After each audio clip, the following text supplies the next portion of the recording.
We love hip So hop. Canada's first, the Canada First rally got ugly. It sure did, boys. And the funny thing is, DJ Czar was actually in attendance. Vlog coming soon. Right? Yes. Crazy. So I'm going to play just a little bit of some of the things that were happening there. Okay, just to give you guys some context of the Canada, the rally.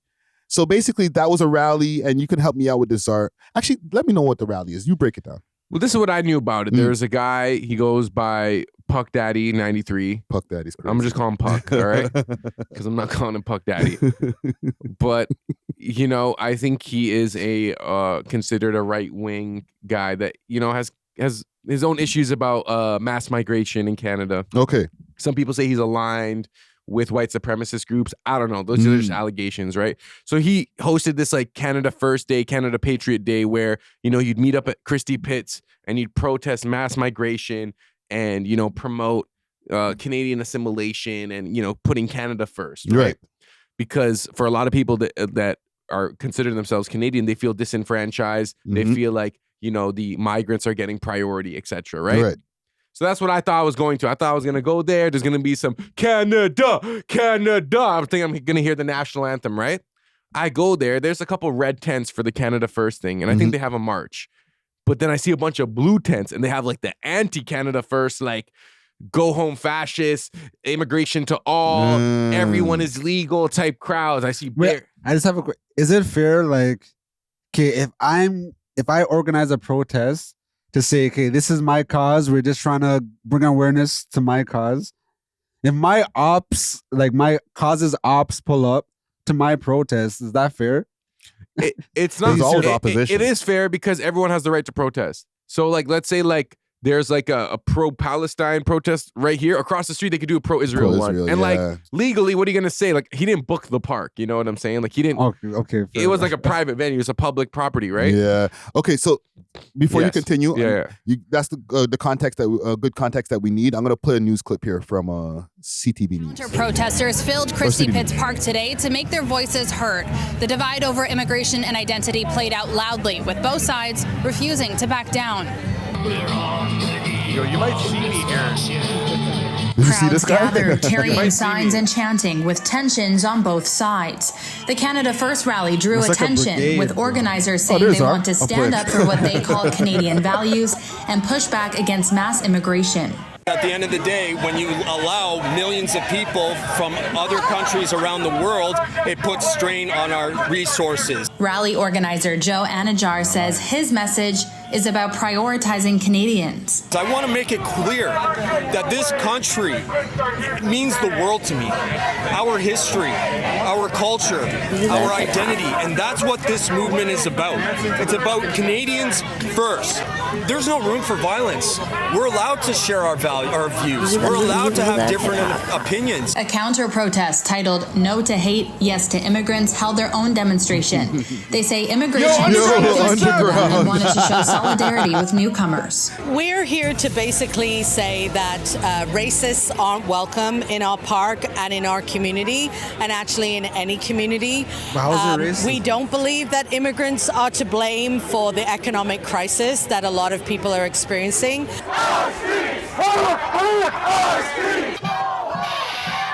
The rally saw a heavy presence from Toronto police, including crowd safety control and mounted units.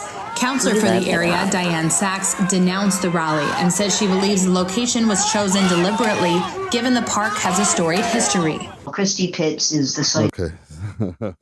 So it got ugly. But how could they say, oh, you guys chose the wrong location, that's why we pulled up on you and did our own protest? Well, listen, man, these guys are saying, but even just the whole overarching point, they're like, yo, you guys shouldn't be protesting that. But like, I'm kind of conflicted myself, man. I understand like the right to protest, but I also understand where the Canada First people are coming from too, man. So it's kind of like...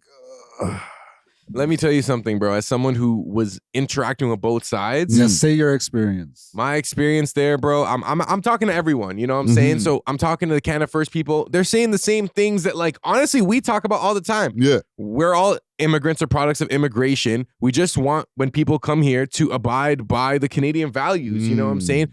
We're not saying get rid of your culture.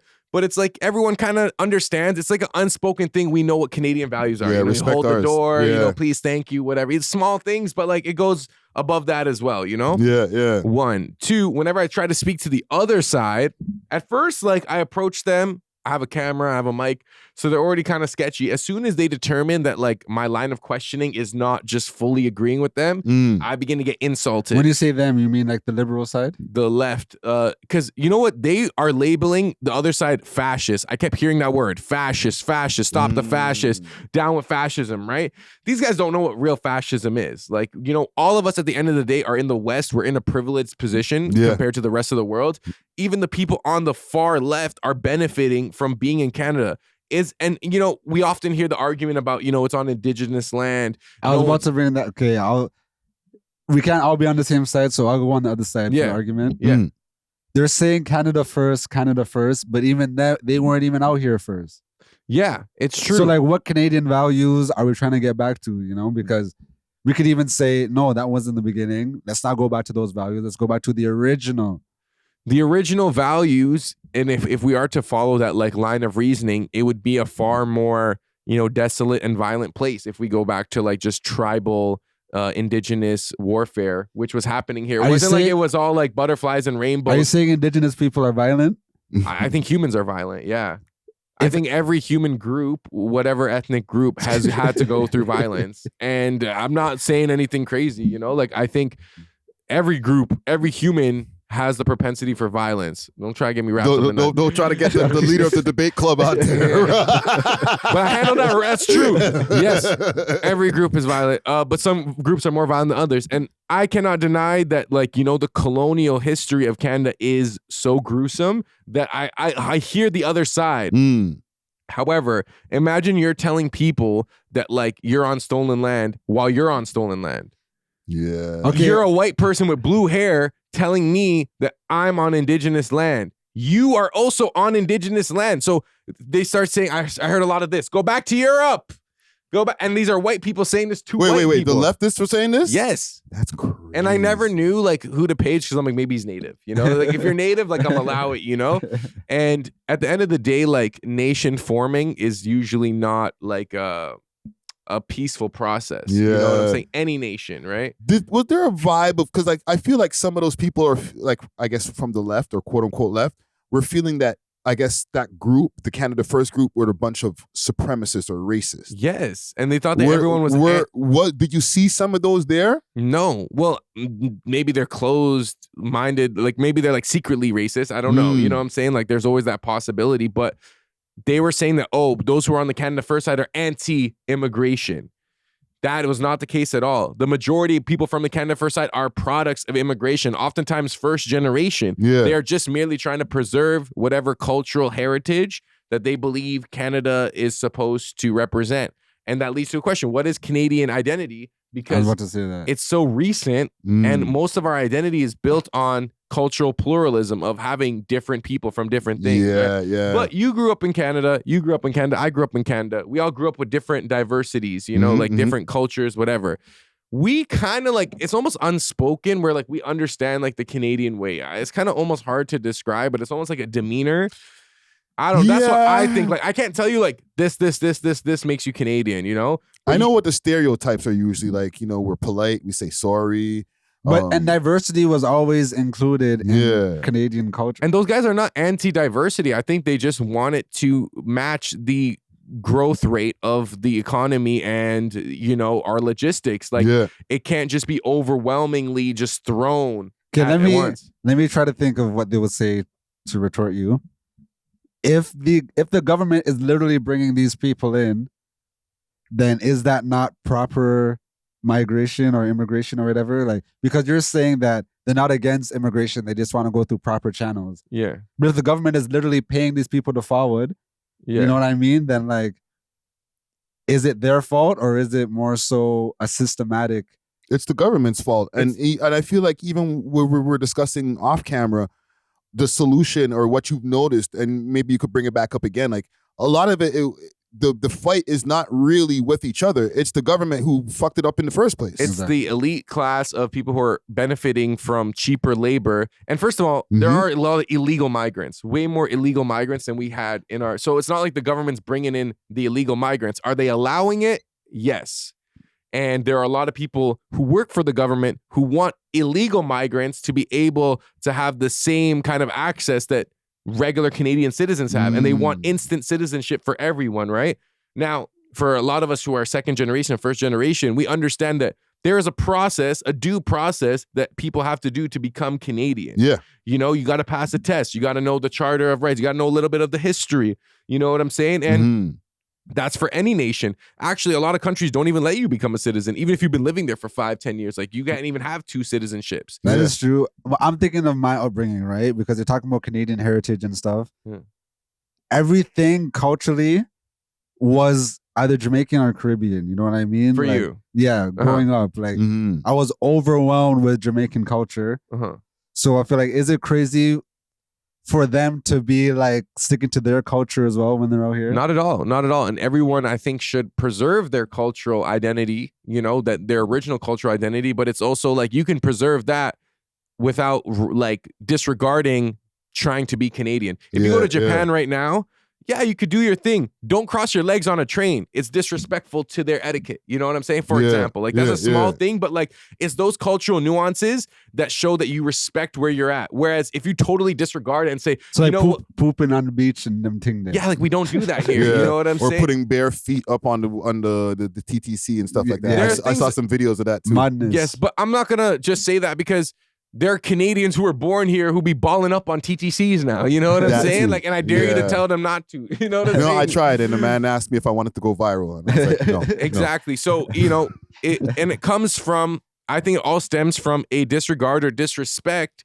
for, you know, the Canadian way of life. Yeah. And I think when you allow people without like due process to just enter and prosper in Canada, they're not going to respect you as much. So why now, should they? So now mans are like they're going to these like lakes and illegally fishing and illegally catching salmon, right? Canada has like big like laws around fishing and hunting and stuff. You know, they're totally disregarding it, and it's because we're not strict enough. So the other side, the Canada First side, is kind of advocating for just putting your foot down. You know, now the other side, they want like straight up like, just allow everyone in communism, bro. I'm not gonna lie. Like they're very like socialist, communist. Like they want UBI. But you don't think that's the same? Okay, the way how that side is calling the other side fascist, you labeling them all as like communists. You don't think that's the same generalization? It's not because I've spoken to them, and every time, well, not all of them, okay, but the ones I've spoken to have this like we hate the rich mentality. You know, like we're on stolen land, all this like narrative, and maybe I shouldn't I'm not gonna label them communists, so I'll take that back. But a lot of them are. I don't think a lot of the other side, maybe some of them are fascist, like secretly, but like it's not like they want to cater to one group. They're not anti-immigration. They want controlled immigration. You know what I'm saying? That's it. They don't want it overwhelmingly a lot. You know? Yeah. No, I think that's something that everybody can agree with. It's just I feel like maybe the optics that some of the left people are seeing. They're like, oh, you guys look like you're a bunch of supremacists that are about to start some shit, or you're dog whistling. You know what I'm saying? Yes. And I do find that the left is far more willing to engage in like insulting or like labeling, like characterization. Like I showed you guys a video when I asked this lady a question. I said, hey, you're putting up these posters. These guys on the other side, they're not anti-immigration. So why are they being characterized as such? And then the guy was like, this guy's not friendly. You look like white trash. Yeah. You know what I'm saying? And I'm like, where do you think I'm from? Like he wouldn't engage, you know, or they. I'm not going to misgender whoever that was. Careful. Yeah. So, you know, and I found that a lot that the moment like I tried to engage with the left, there was this like, well, I'm not even going to talk to you because like your rhetoric is like bad. Yeah. Whereas the right is so willing to engage and debate and like, I don't know. I consider myself like more of like a central kind of thinker, but it was so draining, bro. There was like police with horses. Like there was like yelling. The left has some chance though. The left got the best chance. I'm not going to lie. They are good at like starting a chant. You say one thing a couple times, everyone is yelling it. That's The right, crazy. they were struggling with the chants. I'm not gonna lie. They tried doing "Oh Canada," it was like offbeat. You know, like man, them aren't like aligned with like the timing of the song. They need to get some trans people or some drag queens in there to help with the They music. need like man. a DJ or something, bro. I don't know, but to reel it back in, I thought that it made me lose hope in Canada. I feel like Canada's a done cause. That's crazy. It did, bro. And I think I know exactly where we're headed now, to be honest. Okay, last thing, tell us where we're heading before we get off of this, because you're making me sad, bro. We are headed towards whatever we're doing now in terms of the mass migration and stuff. They're gonna say they're lessening it and stuff, but what they want is they want to overwhelm the system to the point where, you know, people are gonna struggle finding jobs, eating food, whatever. Then there's gonna be, it's called net zero. So it's gonna be like, you're not gonna own a car. You're not gonna, there's gonna be like environmental restrictions on your mobility. Like how much is your carbon footprint and stuff. There's just gonna be increased control, and like, just like everyone's gonna be lower class. Ugh. And then we are being divided right now on like the basis of political ideology, but like someone made a point to me that day, it's like, it's the corporations that are benefiting from cheaper labor, incentivized. The government is paying these guys to hire these new migrants for cheaper rates than hiring local labor. So imagine you had a grandfather that fought for this country, and then a refugee comes in and is making $80K a year off just being a refugee. I did see something, basically by like 2030 something, I guess the World Organization, they kind of wanted Canada to be around like 80 million people, like population wise, like 100 or so. Yeah, and right like now that. we're at like almost 40. Yeah, exactly. And like before the vid, we're only at like 20. You know what I mean? No, we're at 30. 30. Yeah. But like, yeah, they're bringing in like 2-3 million people a year just so they could get to this quota. 80 million is crazy. I think it's actually 80 or 100, because I heard that number as well, and it's like past the rate of reproduction. So it's like to even get to 100 million, like organically, if we are to just like focus on Canadians, like, bro, you'd have to have like 10 kids each. Yeah, no. So that's why they're bringing in enough people. Yeah, and they're having kids. And it's like, you know what? I think we should stop demonizing like the migrant communities, because I think that their behavior or their tendencies are a result of their own like economic struggles here. When, newcomers used to come to Canada before, there was a little more opportunity. Now it's like, of course they're going to group together and go in their communities, because it's like they don't have a strong opportunity for work either. We're all competing for the same jobs. You look at these Indeed posts, thousands of job applicants. Sing, Karo, sing, Karo, sing, Karo, sing, Karo. Robertson, sing, Karo, sing, Karo, sing, Karo. Muhammad, sing, Karo. And it's like, it's overwhelming the system, So I think this is like planned. And I think, Canada is not working for its own interests. It's working for the World Economic Forum. And I think that, by 2035 or 2040 or something like that, like we may see an actual like new world order. No cap. Okay. Where that sound? I got you. But yo, That's heavy. God bless everyone from that day yesterday when I went to that protest, like from both the right and the left, who engaged with me and like actually, had discourse with me, because like I ended up having conversations with those from the left. Yeah. And I was like, yo, like I appreciate you even like sharing your views and like clearing my misconceptions. Yeah. I'm not like one side or another. It's like I'm trying to hear both sides and have a discussion, and then whatever is more rational or makes sense or aligns with my values, that's what I'll adopt. Yeah. Well, listen, man. Salute to Canada. Hopefully, make Canada great again. What's that supposed to mean, Friday? What you mean by that? But yeah, man. You made me sad, bro. Bro, it made me sad too, bro. Until I seen a bucket dancing in a Blue Jays jersey, and I was like, it's not so bad. It's not so bad. Like, there is something about Canadians that's like funny, and it's in a good way, where it's like, even when it's like everything sucks and it's like depressing and stuff, like we'll find a way to party and like have a good time, or like make a joke, or like like some like self-sabotaging joke, like what are you doing? Like living the dream, bud. Like, like something like that. At least we still got the weather. Yeah, those little phrases keep us from Oh man. Well, let's wrap it up for the day, man. Hopefully we can bring this people's spirits up with some music here, man. Thanks for watching. If you enjoyed this video, please make sure to check out these other videos on the screen, and make sure to like and subscribe. We love hip hop.